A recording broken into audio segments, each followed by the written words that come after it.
10, question 1. So this question is on dynamic programming and memoization. Okay, so let's look at part A first. So in part A, we are given this formula f of n is equals to these things. Depends on the condition of n. If n is an even number, then just divide it by 2. If n is odd, we multiply it by 3 and then plus 1. Okay, so there's something called a Collas conjecture states that for any integer n, the sequence n fn f of fn will eventually reach 1. So what this thing is saying is basically given an integer n, and then we keep applying f on n. So what we should do is to, if n is even, then we just divide n by 2. If n is odd, we just multiply it by 3 and then add 1. So if we keep doing that, we will finally get number 1. Okay? So that is basically what this Collas conjecture is saying. So we firstly try to define this f function. So f of n is basically, we can write a one-liner, return n divided by 2 if n is even, right? So if n modulo 2 is equals to 0, else when n is odd, then we should return 3 times n plus 1. Okay, so this is just according to the formula. And then in part A, we are given this Collas distance for an integer n, defined as the number of steps needs to reach n. Okay, so we are asked to implement the Collas distance. So we can think of a recursion. So let's say I want to calculate Collas distance of n. Okay, so how should we do that? So the Collas distance of n, we can just try to apply this formula. We just follow the step, apply this f on n once. And then this means that I'm actually one step nearer to 1. So this means the CD of that is plus 1 is the CD of n, right? So this is the recursive definition of Collas distance. Okay, so that is for if n is not equals to 1, right? So this is not reaching 1. Okay, so once we reach 1, we should have we should just return 0 because I'm already reached 1. So n, if n is just 1. Okay, so this is our mathematical definition of Collas distance. So let's write this in Python code. We define a function Collas distance and then takes in single argument n. This thing, if the base case n is equals to 1, we should return 0. Else we should do the recursive call. We just return Collas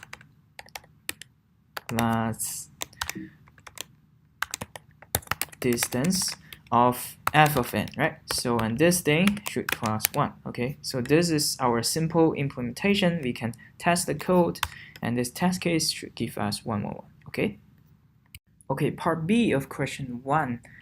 Here we are asked to write a function called max Collas distance, which computes the maximum Collas distance of 1, 2, 3, and 2n. Okay, so for this question, we just have to, a naive solution is just to loop through 1 to n, and then we just try to calculate Collas distance of each numbers, and then we just take the maximum. Okay, so we can simply use a loop. So we set the results equals to 0, and we just have to loop through all the numbers from 1 to n. So we do for I in range.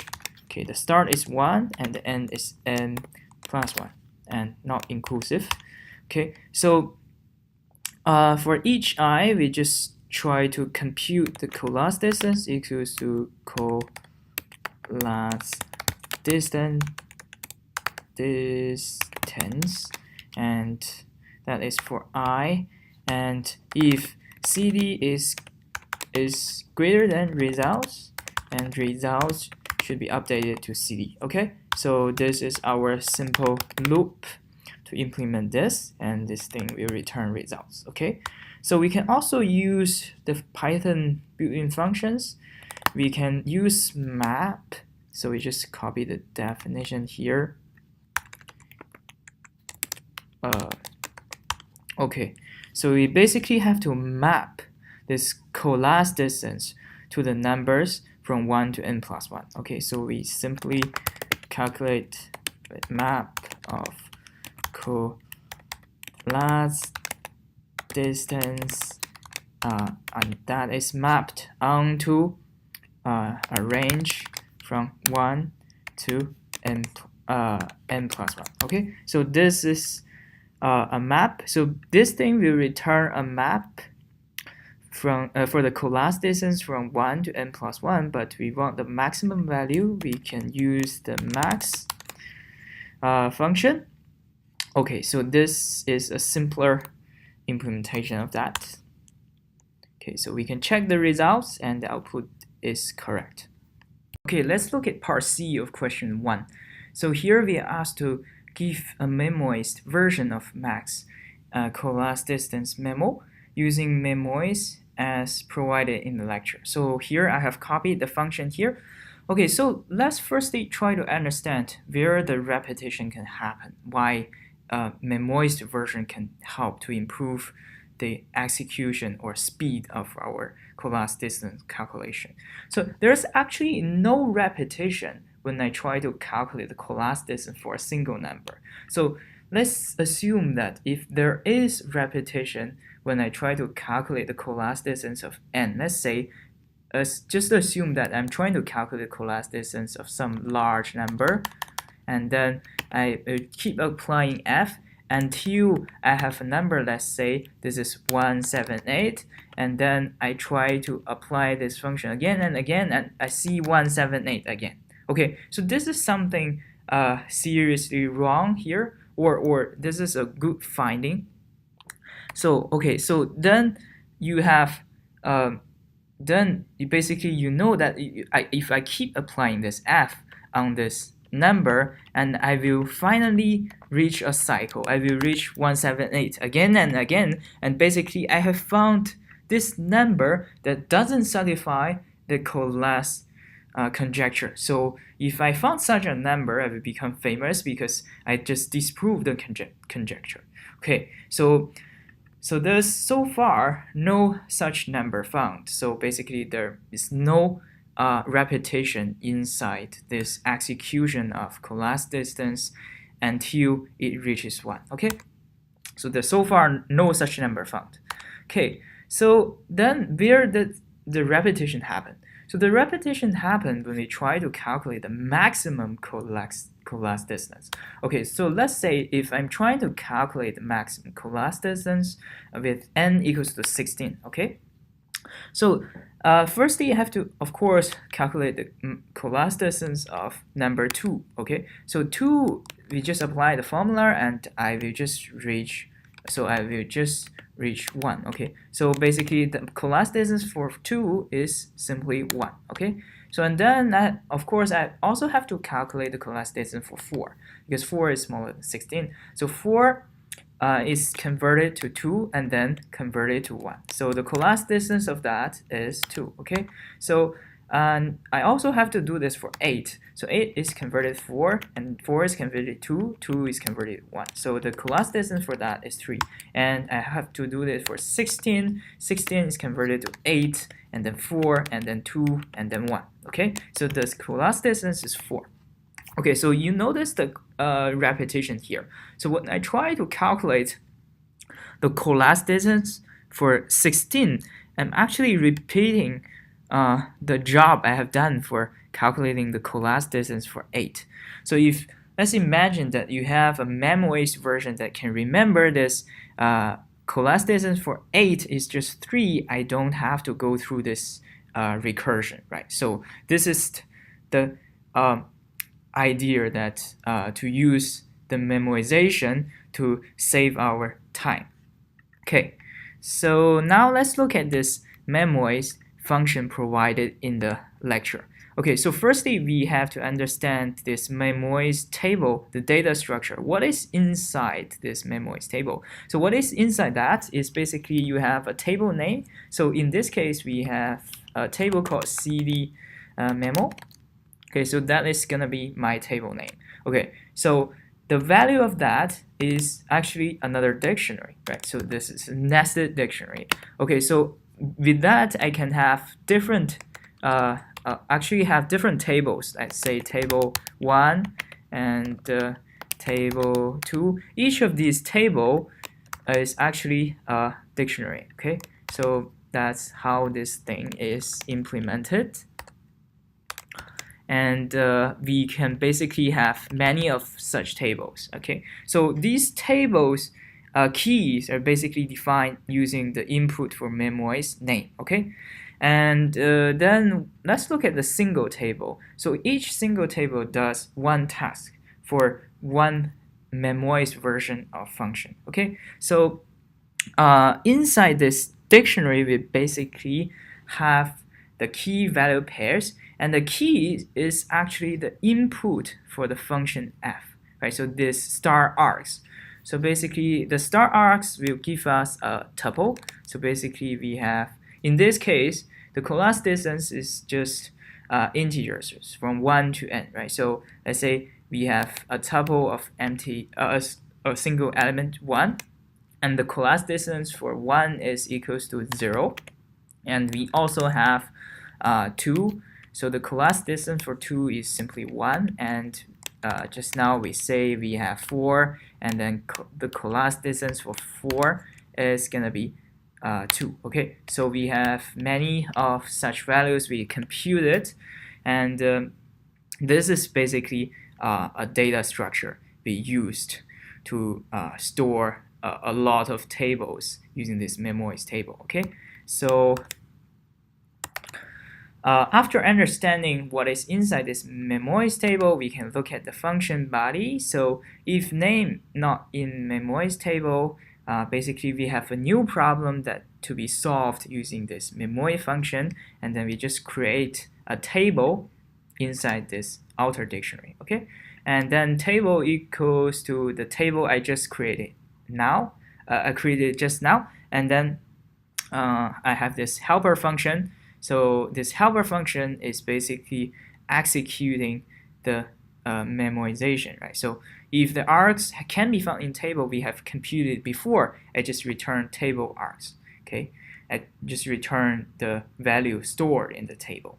Else else means that I haven't computed this value before. I have to compute it using the normal recursion, and I just call f of star args. Okay, and then after we compute the results, I have to store this value onto the table for future use, and then I just set table args equals to the results. Okay, so this is how this memoirs function works.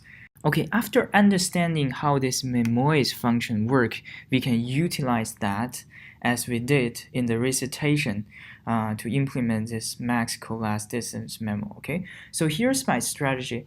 I'm gonna implement a collapse distance memo function which calculates the collapse distance, and it uses the memoirs table. Okay, so basically this function will do the job of finding the calculated value of collapse distance from this table. If it cannot find it, it just compute it using recursion. Okay, so this is our collapse distance memo function. So imagine that after we have such a function, then we can do exactly the same thing we did for question B to use this existing function to find the maximum collapse distance value.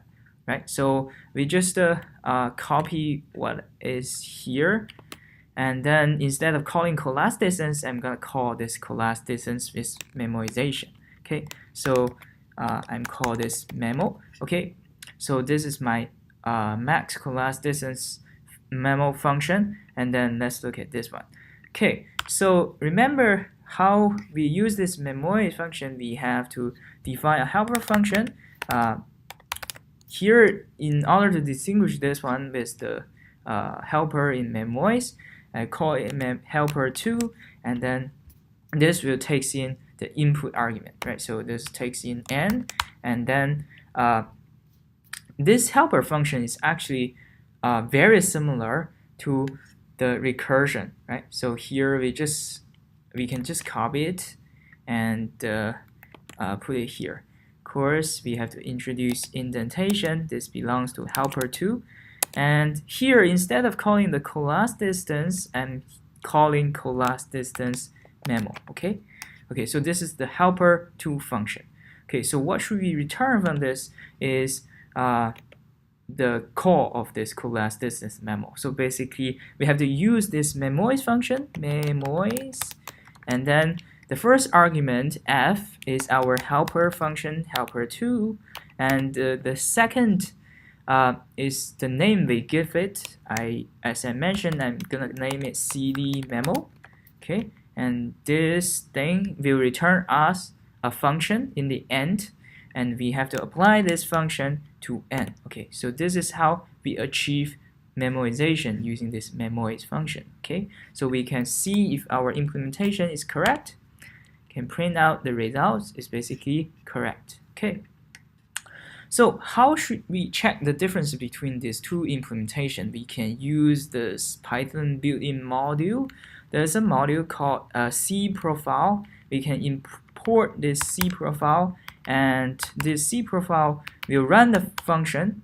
So basically here I'm using this built-in function cprofile.run and call the function max class distance memo, and with input 10,000. Okay, so the first one I'm profiling the run of the memoize version, and the second run I'm gonna profile the non-memoize version. Okay, so let's see the difference. Okay, so after I run this, you will see a bunch of things that can print out. So here's the profile results. Okay, so for the first line of the profile tells you how many function calls has been made, and out of them, how many of them are primitive calls. The opposite for primitive call is just recursive calls. Okay, so basically this is the total number of function calls, and the first memoize version of class distance calculation is less than 0.1 second. Okay, and the second implementation have actually more than 10 times function calls than the memoize version, right? So this is most because of the recursive calls. Okay, so and you also see that the number of time, the amount of time taken by the second version, which is the non-memoize version, is much larger than the memoize version. Okay, so let's look at this table below. So what this table says that this ncall basically number of calls, total time taken, and the time taken per call, and the cumulative time. Okay, and then this file name is basically telling us which function is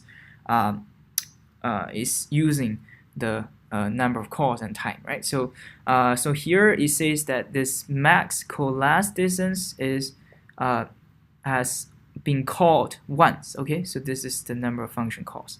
Okay, but for our class distance, there are two numbers. So the number before the slash is basically the number of recursive calls, and the number behind the slash is the number of primitive calls.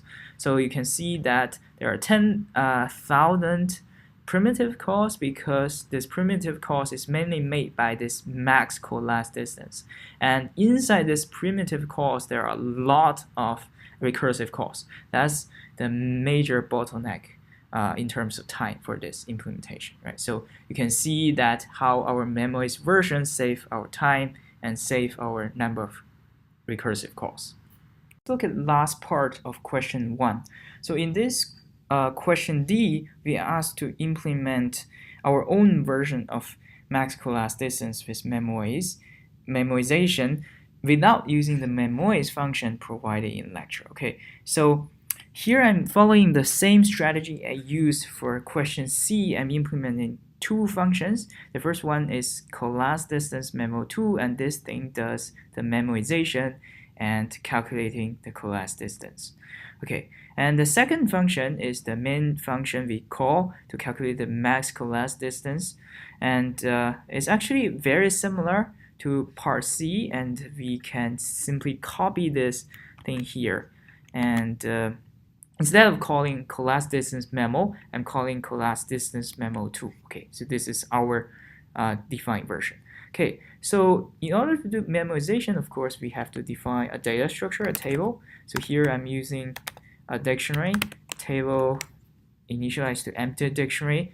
So for the collapse distance memo2 function, we can actually modify the original collapse distance. Okay, so we can just copy everything here, and then for n is equals to 1, of course, the base case we just return 0. Okay, so for the recursive case, we have to do a checking. We have to check if the current n can be found in table. If it can be found, then this means that I have computed this value before. So if n is in table, and then I have to just return table n. So no additional calculation because this value I've calculated before. Okay, and then else, basically for else case, we do similar to what we did before. It's just called the collapse distance. So here we have to compute this result first. We compute the results is equals to collapse distance. This thing is gonna be my memo2, and calling this collapse distance memo2 recursively using the f of n, and then add 1 to it. So this is the computation of the results, nothing new. And then we have to push this result onto our table. So we set table res is equals to table n is equals to the results. Okay, and finally we're gonna return the results. Okay, so this will update the table and return the results. Okay, so after we have implemented this, we can look at the profile of this function implemented C and D. Okay, so the first profile show is for the implementation with memoize function, and the second one shows the implementation with without the memoize function. Okay, so this is our own implementation, and you can see that the first function takes much longer time to run. It's mainly because there are a lot of calls, a lot of more function calls than the second one, right? So so you can see which function that is causing the overhead is basically this helper function that is called this number of time, and also the helper2 function, right? So this helper2 function is actually from our max collapse distance, from the collapse distance memo. Okay, so these two functions are taking are the additional actual things compared to the second implementation, and they are causing an overhead, making our execution longer than the second one. Okay, so this is this question.